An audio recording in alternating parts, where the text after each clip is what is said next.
la seule et unique moyen actuel pour mettre un terme définitif à ce conflit régional. La position de la France incitera sans doute d'autres pays européens à se joindre au large consensus international qui se renforce régulièrement à l'image du soutien apporté récemment par la Slovénie, la Finlande et le Danemark à l'initiative marocaine d'Autonomie.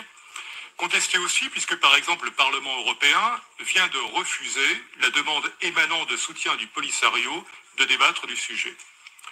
Contrairement donc à ce qui est parfois affirmé et que nous avons pu entendre, force est de constater que l'évolution des États membres de l'Union européenne et celle des représentants de leurs citoyens vont dans le sens d'une approche de plus en plus critique des pseudo-arguments invoqués par le Polisario. Madame la Présidente, loin des ambiguïtés de la Cour de justice, les deux anciennes puissances coloniales, la France et l'Espagne, qui connaissent l'histoire du territoire, reconnaissent aujourd'hui la marocanité du Sahara, tandis qu'un grand nombre de pays arabes, européens, africains et asiatiques s'inscrivent dans cette dynamique. Rappelons pour conclure les fondamentaux. Le dossier du Sahara est exclusivement géré par le Conseil de sécurité, dont les résolutions appellent depuis 2007 à une solution politique fondée sur le compromis et le réalisme et soulignent l'intérêt majeur de l'initiative marocaine d'autonomie. Je vous remercie.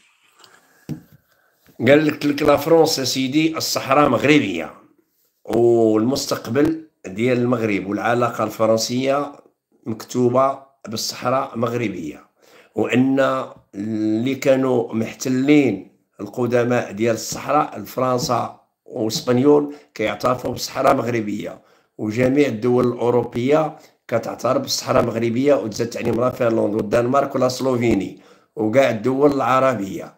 دونك ولا فرنسا اغابلي هو عضو دائم في الامم المتحده، اذا التصويت ديالو غادي ينهي الملف نهائيا. فهمتي؟ هذاك الشيء علاش ملك المغرب نصره الله قال لك ظهر الحق وزهق الباطل ان الباطل كان زهوقا، وقال نحن نشكر فخامه رئيس الفرنسي السيد ماكرون الذي وافق على الاعتراف بالصحراء المغربيه.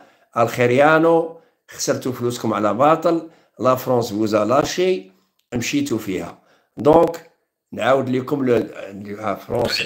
Mesdames et messieurs les délégués, la récente décision de la France sur la souveraineté du Maroc sur son Sahara est à la fois conforme au droit international, respecte les principes de souveraineté nationale et l'intégrité territoriale consacrée par la Charte des Nations Unies.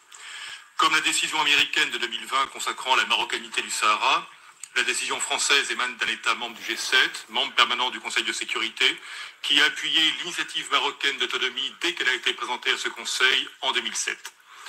Avec cette prise de position sur ce qu'elle considère comme un enjeu de sécurité nationale pour le Maroc, la France franchit un pas historique, affirmant que le présent et l'avenir du Sahara s'inscrivent dans le cadre de la souveraineté marocaine.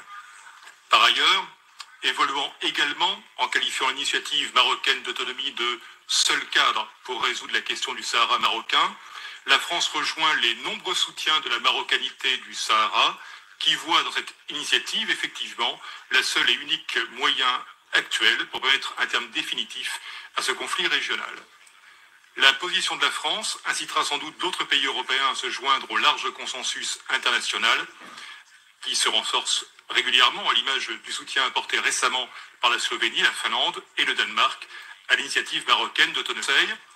Contesté aussi puisque par exemple le Parlement européen vient de refuser la demande émanant de soutien du Polisario de débattre du sujet. Contrairement donc à ce qui est parfois affirmé et que nous avons pu entendre, force est de constater que l'évolution des États membres de l'Union européenne et celle des représentants de leurs citoyens vont dans le sens d'une approche de plus en plus critique des pseudo-arguments invoqués par le Polisario. Madame la Présidente, loin des ambiguïtés de la Cour de justice, les deux anciennes puissances coloniales, la France et l'Espagne, qui connaissent l'histoire du territoire, reconnaissent aujourd'hui la marocanité du Sahara, tandis qu'un grand nombre de pays arabes, européens, africains et asiatiques s'inscrivent dans cette dynamique. Rappelons pour conclure les fondamentaux. Le dossier du Sahara est exclusivement géré par le Conseil de sécurité, dont les résolutions appellent depuis 2007 à une solution politique fondée sur le compromis et le réalisme et soulignent l'intérêt majeur de l'initiative marocaine d'autonomie. Je vous remercie.